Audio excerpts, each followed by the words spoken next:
Hey guys, welcome back to my channel. Today's video is a get ready with me. I am headed to 2 events today, so I'm going to be out from, I'm leaving at 10:30 and I'm coming back at 10:30, so it's a 12-hour day for me. So I wanted to do something a little bit more fun and fall inspired for my makeup, since I normally don't really wear a lot of makeup throughout the day if I'm just at home, so I just thought this was a perfect time to amp it up for you guys. So if you guys want to get ready with me, then just keep on watching. Alright, since I have 2 events today, I want to make sure that my makeup stays on as long as possible, so you guys know I love this little trick, taking my Estee Lauder Nude Double Wear in the shade Tawny and mixing it in with the Urban Decay Velvetizer. This just makes sure that my makeup is not gonna move, it doesn't get oily, and it looks perfected all day long. Okay, taking my favorite concealer at the moment and just putting this in the inner corner of my eyes.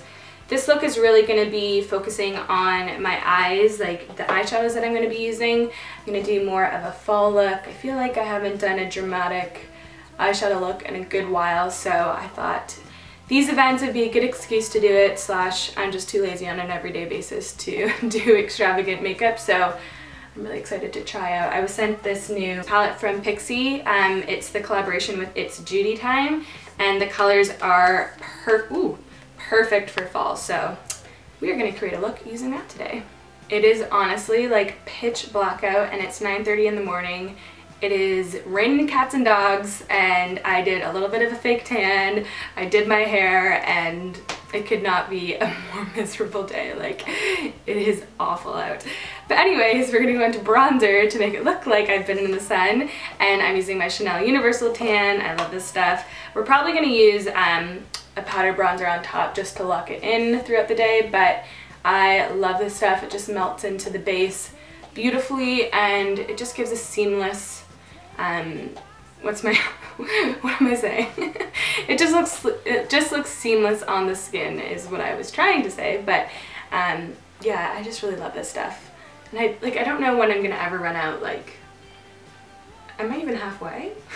To set the bronzer in place, I'm taking my L'Oreal True Match in the shade Golden Cappuccino, and this is just gonna make sure it doesn't move throughout the day and I still look bronzy at 6 o'clock tonight. Now to set the rest of my face, I'm taking a lighter shade in the L'Oreal True Match Powder Foundation in Golden Beige on my favorite Real Techniques like buffing dense brush. This makeup is basically the same that I've been doing for the last over a month, like 2 months, so sorry there's nothing really new here. I'm going to try and change up my highlighter and blush today for you. I know, big changes, but this look really is to focus on the eyes and the eyeshadow, so let's just look past the face products for now. I'm going to quickly fill in my brows with my L'Oreal Brow Expert in Brunette. And I'm not going to do anything too harsh. Like always, I just want to fill them in and give a little bit of structure to my eyes so it complements the eyeshadow. For blush, I am taking my Marc Jacobs Air Blush in Flesh and Fantasy. And this is just a really pretty nude mauve tone. And it's not going to overtake the eye look that we're going to do, so I'm just going to give this that perfect amount of color I want to my face. I think this blush is so beautiful and perfect for fall. I always find with blush, put a little bit more than you're comfortable with on, especially if you're going to be out for most of the day, just because it's the first thing that fades on the face. I don't know why, but for me it is. So I'm going to put a little bit on my eyelids. Alrighty. For highlight, I'm going old school and using Soft and Gentle from MAC, which is a really pretty pearlescent pink color. I'm just gonna top the tops of my cheeks. I cannot talk today. Baby brain is coming into full effect in this second trimester. I like literally don't know how to form a sentence anymore. It's pretty bad. This is such a pretty highlighter. I kind of forgot about it. So I'm gonna get the tip of my nose and the tip of my lip. What is that? Also, I'm like always out of breath, so if I seem a little like panty, if I seem a little out of breath, then that's why as well, for no reason, just always out of breath. Okay, we're gonna go right into the It's Judy Time and Pixi palette. I'm gonna start off with this shade right here, which is a really pretty transition warm tone shade.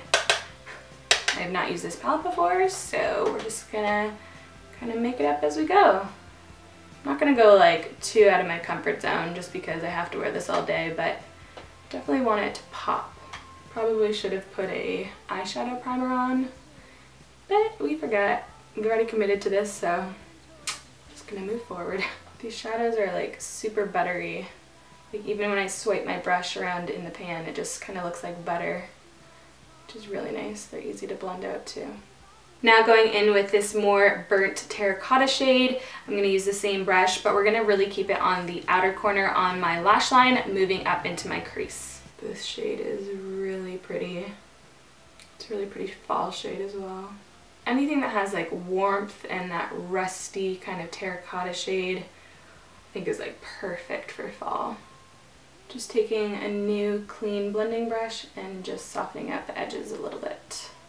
Now lastly, I'm going to take that middle shade right there, which definitely has more of a brick tone to it, and it looks like a little bit of shimmer. It's not as matte as the other two. I'm going to put that more in the center just so it pops the eye a little bit with some color, especially like a reddish tone, and this is just going to really make the look a little bit more dramatic. Also, because there's the tiniest bit of like a reflecting tone in the shadow, whenever you blink it's just going to catch the light really pretty and just give a little bit more of a sparkle to the eye. I don't want to put it in the inner corner because we are going to save that for a lighter shade, so I'm just fusing it between the outer shade right here up into my crease and then just stopping right before my inner corner. Now to really brighten up the look, I am taking the lightest shade in the palette, which is a really pretty champagne gold shade, and I'm going to put that in the inner corner and just fuse it into that kind of red tone. And this really is going to brighten it up. I think that's a really pretty inner corner shade. I like it a lot. Also on this small brush, I'm going to go back to that first shade we used and put this on my lower lash line just to kind of bring the look together.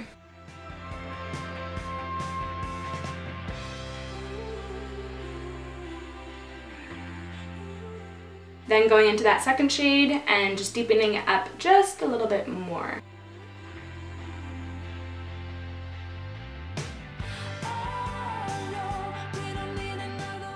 Okay, I didn't know if I wanted to put anything in my waterline, just because you guys know I don't like wearing mascara on my bottom lashes, but I think I'm going to put a little bit of a color, and this is like a plummy black currant color. It's called Dukes and it's from ColourPop. So I'm going to put this in there and see if I like it. I always get so watery whenever I do that. Woo. Okay, for lips, I want to keep it a little bit more neutral and more on the nude side, so I am taking Strip Down Liner from MAC and then filling in with Nude Sticks Purity, which is a matte consistency and it really does last all day. Okay, I'm running a little bit late, so I am going to get dressed and I'm going to pop in some pictures here of my final outfit. White dress is from Zara last year and the blazer is a recent purchase from River Island. The shoes are Lord & Taylor, again last year from the Bay, but you can put any kind of black shoe with it, and then I'm going to obviously have to wear an umbrella because it is super rainy out. But I hope you guys enjoyed this video. Don't forget to like, share, and subscribe, and I'll see you guys soon. Bye!